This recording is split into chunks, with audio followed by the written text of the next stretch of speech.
અમદાવાદમાં cyber crime સામે લડત વધુ મજબૂત બનાવવા મહત્વપૂર્ણ પગલું ભરાયું છે। સાયબલ અને ડ્રોના સાયબર સોલ્યુશન દ્વારા સાયબર કમાન્ડ સેન્ટર શરૂ કરવામાં આવ્યું છે। આ સેન્ટર રિયલ ટાઈમમાં સાયબર થ્રેટ્સનું મોનિટરિંગ અને ટ્રેકિંગ કરશે તેમજ ડાર્ક વેબ પર સક્રિય થ્રેટ એક્ટર્સ પર નજર રાખશે। સરકારી વિભાગો, ડિફેન્સ અને કાયદો અમલીકરણ એજન્સીઓને સાયબર ઇન્ટેલિજન્સ દ્વારા સમયસર કાર્યવાહી કરવામાં મદદ મળશે।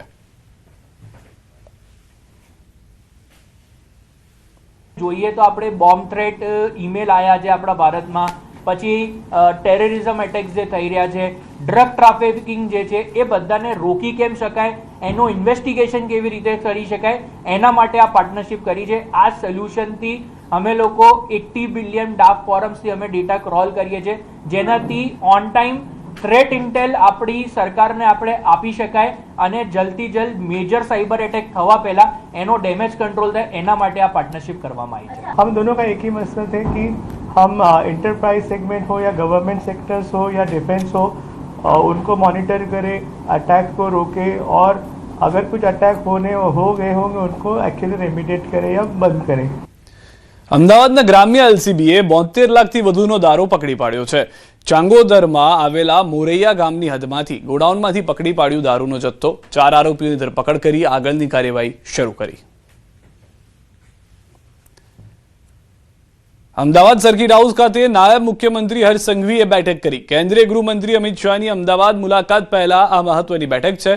કોમનવેલ્થ 2030 અને ઓલિમ્પિકની તૈયારીઓની સમીક્ષા કરી। તો આજે કેન્દ્રીય ગૃહમંત્રી અમિત શાહ ઓલિમ્પિક અને કોમનવેલ્થ ગેમ્સની તૈયારીઓ અંગે સમીક્ષા કરવાના છે તેમજ આગામી પોલીસ એન્ડ ફાયર ગેમ અંગે પણ માહિતી મેળવી।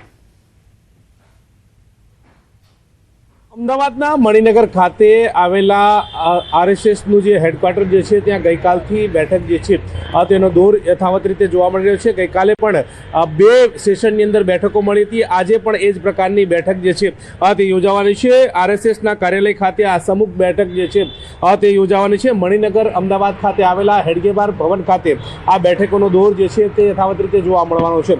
ગઈકાલની વાત કરીએ તો આર્થિક અને આરોગ્ય વિષય, વૈચારિક અને સમૂહ શિક્ષણ વિષય સહિતના મુદ્દાઓ પર આ બેઠક જે છે તે યોજાઈ હતી। સંઘની ભગીની સંસ્થાઓ જે છે તેમના હોદ્દેદારો પણ આ બેઠકની અંદર જોવા મળવાના છે। એટલે કે સ્વદેશી જાગરણ મંચ, ભારત વિકાસ પરિષદ, કિસાન સંઘ, વિશ્વ હિન્દુ પરિષદ સહિતના હોદ્દેદારો જે છે આ તે બેઠકની અંદર ઉપસ્થિત રહેશે।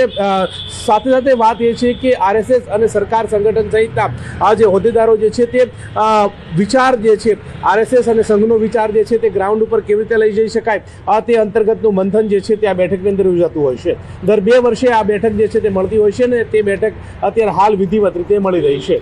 હિરેન શાહ સાથે ગૌતમ શ્રીમાળી, ન્યૂઝ 18 ગુજરાતી, અમદાવાદ। ગુજરાત ડાયાલિસિસ પ્રોગ્રામના પ્રોજેક્ટ ઓફિસરે ગેરરીતિ આચર્યાનો આરોપ। કોંગ્રેસ પ્રવક્તા પાર્થિવરાજ કઠવાડિયાએ કરી તપાસની માંગ। કોન્ટ્રાક્ટ કામો પરિવારના સભ્યોને આપી દેવાયા હોવાનો આરોપ। 82 કરોડના કામો પ્રોજેક્ટ ઓફિસરના પત્નીને આપ્યા હોવાનો આરોપ। કિરણ પરીખે તેમની પત્નીની કંપનીને 82 કરોડના કામ આપી દીધા। ફોજદારી કાર્યવાહી કરવામાં કોંગ્રેસની માંગ। બાયો ટ્રસ્ટ મેડિકલ ડિવાઇન કિરણ પરીખના પત્નીની કંપની। કિરણ પરીખના ભાઈ અને પિતા પણ ડાયાલિસિસ પ્રોગ્રામમાં જોડાયેલા હોવાનો દાવો।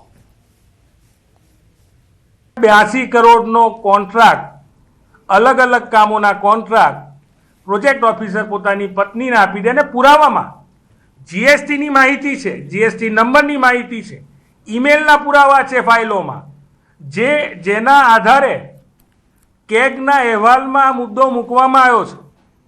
અમારી માંગણી છે કે સરકાર તાકીદે આમાં તપાસ મૂકી તેમના ઉપર ફોજદારી કાર્યવાહી થાય, તાત્કાલિક તેમના ઉપર ફરિયાદ નોંધવામાં આવે। રાજકોટમાં ન્યાય અને રક્ષણ માટે પોલીસ પાસે પહોંચેલા અરજદારને જ પોલીસથી ડરવાનો વારો આવ્યો હોવાનો આક્ષેપ થયો છે। જમીન સોદાથી કથિત છેતરપિંડી મામલે કિશોર બાબિયાએ ઈઓડબ્લ્યુના પીએસઆઈ એએસ ગળચર અને એએસઆઈ આરએમ મલિક સહિતના પોલીસ કર્મીઓ સામે ગંભીર આક્ષેપ કર્યા છે। ફરિયાદીનો દાવો છે કે અરજી પછી પાછી ખેંચવા અને આરોપીઓ સાથે સમાધાન કરવા દબાણ કરાયું। 1.17 કરોડના મુદ્દાને 20 થી 40 લાખમાં પતાવી દેવા દબાણ અને વાત નહીં માને તો તેમની સામે ફરિયાદ કરવાની ધમકી આપ્યાનો પણ આક્ષેપ।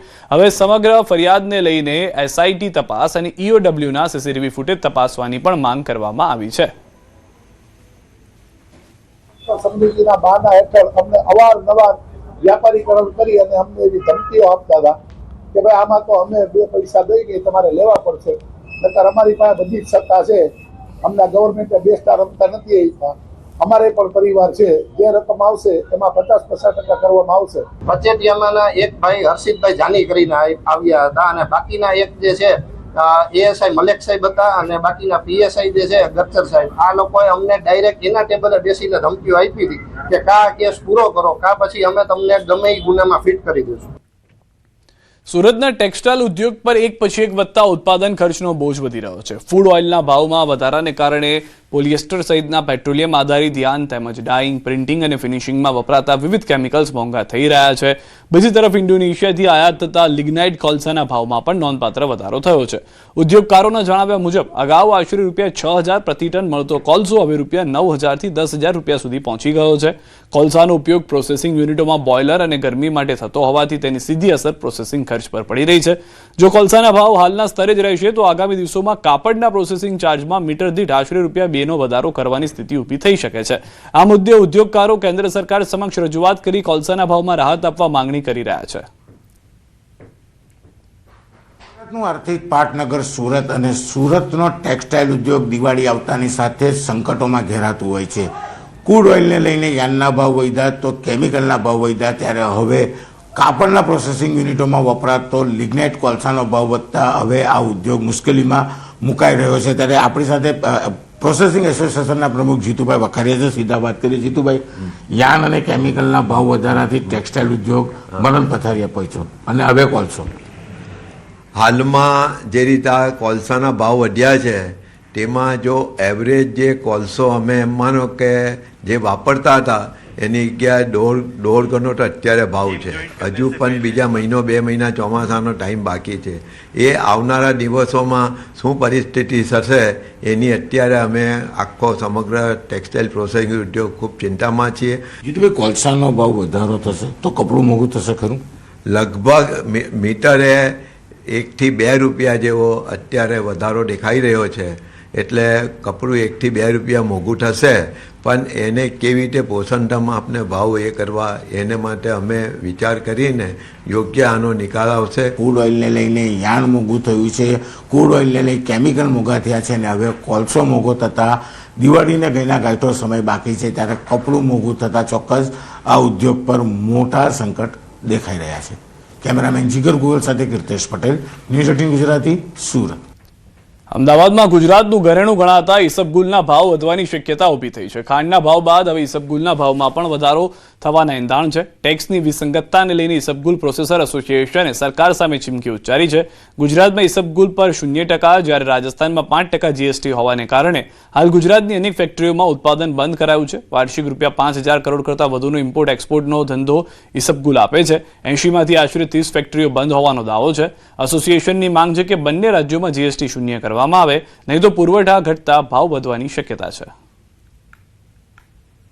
આ ઇન્ડસ્ટ્રીઝ આખી 5,000 કરોડની ઇન્ડસ્ટ્રીઝ છે. આની સાથે લગભગ 60,000 થી 70,000 ખેડૂતો જોડાયેલા છે. 8-10 હજાર ઇન્ડસ્ટ્રીઝની સાથે વર્કરો જોડાયેલા છે. એ બધા ઉપર અત્યારે ઇફેક્ટ થઈ રહી છે અને હાલ ઇન્ડસ્ટ્રીઝ પાસે જે રો મટીરિયલ અવેલેબલ છે એ હવે થોડો જ સમય ચાલે એવું છે અને ઇન્ડસ્ટ્રીઝ અને જે કમિશન એજન્ટનું કામ કરવાવાળા વેપારીઓ છે બંને એવું ડિસિઝન લીધું છે કે જ્યાં સુધી આનું નિરાકરણ ના આવે ત્યાં સુધી ખરીદી બંધ રાખવી. તો એના કારણે આગળ એક્સપોર્ટર્સ એટલે જે પ્રોસેસર છે એમની પાસે પણ માલની અવેલેબિલિટી ઓછી થવાના કારણે એક્સપોર્ટના ઓર્ડર પર પણ આની ઇફેક્ટ આવશે. અમદાવાદ મહાનગરપાલિકા વિસ્તારમાં રોડ રીસર્ફેસિંગની કામગીરીમાં પારદર્શિતા લાવવા મહત્વપૂર્ણ નિર્ણય કરાયો છે.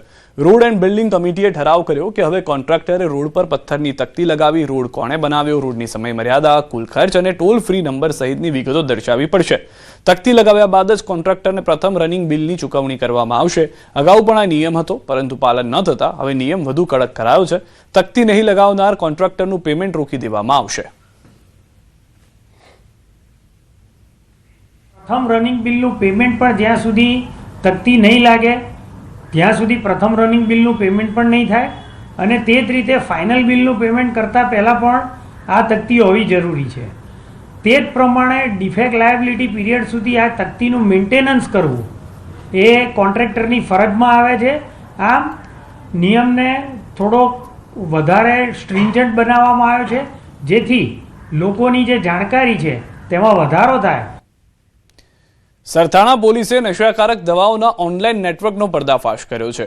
ગોકુલમ આર્કેડની દુકાન નંબર